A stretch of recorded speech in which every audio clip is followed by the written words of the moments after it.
Hello, c'est HR, votre chroniqueur. Alors vous avez vu, j'ai ma casquette rouge, donc naturellement, je vais vous parler d'un film d'horreur. Plus précisément, le film Hell House LLC, disponible sur Paramount+. Alors je tiens à vous préciser que ce film est en fait le 5e volet de cette saga horrifique, avec un scénario centré sur une protagoniste hantée par des visions liées à l'hôtel, et implicitement aux événements qui se sont déroulés dans les précédents films.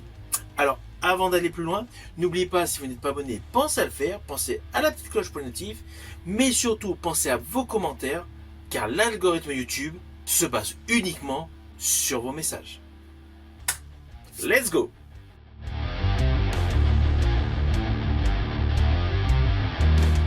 Alors, tout d'abord, fiche technique de ce film.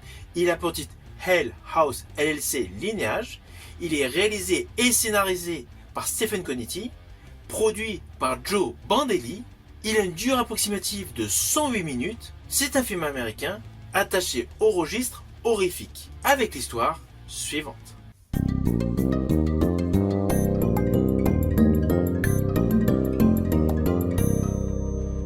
Alors naturellement, je vais vous faire de manière simpliste. Après une expérience de mort imminente, Vanessa Shepard est hantée par des cauchemars récurrents liés à l'énigmatique ville d'abandon. Et là, tandis que des morts mystérieuses se produisent tout autour d'elle, elle découvre que son histoire est progressivement liée à des décennies de meurtres inexpliqués. Meurtres qui se sont déroulés à l'hôtel abandon et un sinistre manoir. Ainsi, ce film nous présente divers traumatismes passés et une enquête personnelle. Le tout au cœur d'un mal ancien qui refuse tout simplement de rester confiné dans l'ombre. Alors je vous rassure, si vous n'avez pas vu les autres films, cela ne vous gâchera aucunement le plaisir d'observer celui-ci. Ce film est certes un petit budget, mais c'est un bon film d'horreur. Sur le fond, l'atmosphère est beaucoup plus psychologique qu'effrayante, et justement, selon moi, c'est une plus-value. Alors oui, nous sommes dans le registre du film found footage, initié selon moi par le projet Blair Witch.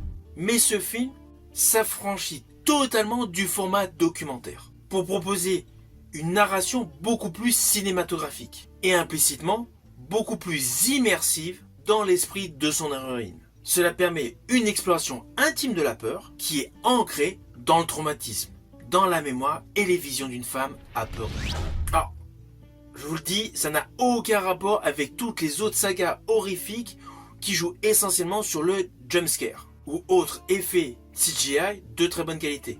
Là, dans ce film, c'est beaucoup plus une approche réflexive. Là, l'angoisse ne vient pas uniquement de ce que l'on voit, mais tout simplement de ce que le personnage Vanessa ressent. Et surtout, ce qu'elle redoute au plus profond d'elle.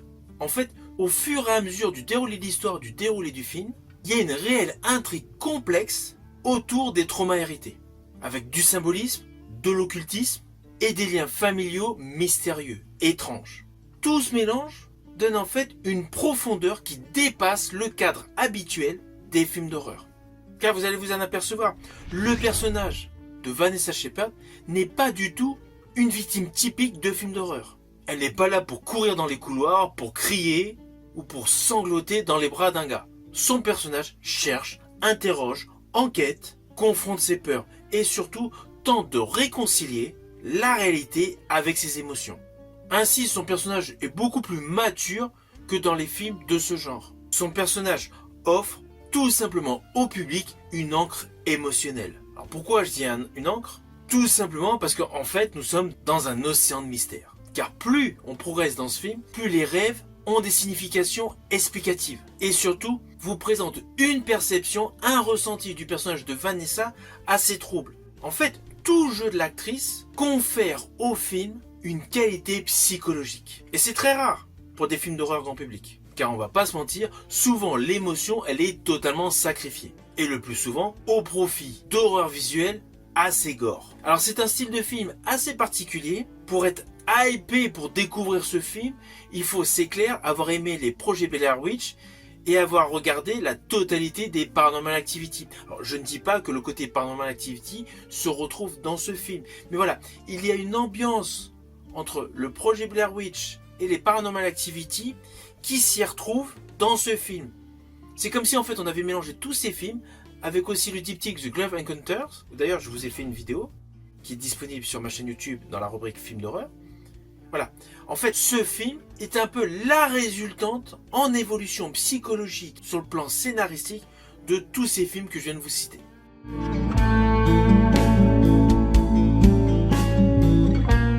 Alors au final, ce long métrage, c'est clair, ce n'est pas le film le plus effrayant de l'année, c'est indéniable. Mais c'est une œuvre ambitieuse et émotionnellement riche qui mise sur la psychologie, le mystère, le récit personnel pour mettre en seconde zone la frayeur instantanée.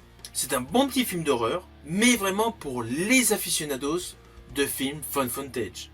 C'est un film actuellement disponible sur Paramount+. Je vous dis à bientôt pour une prochaine vidéo.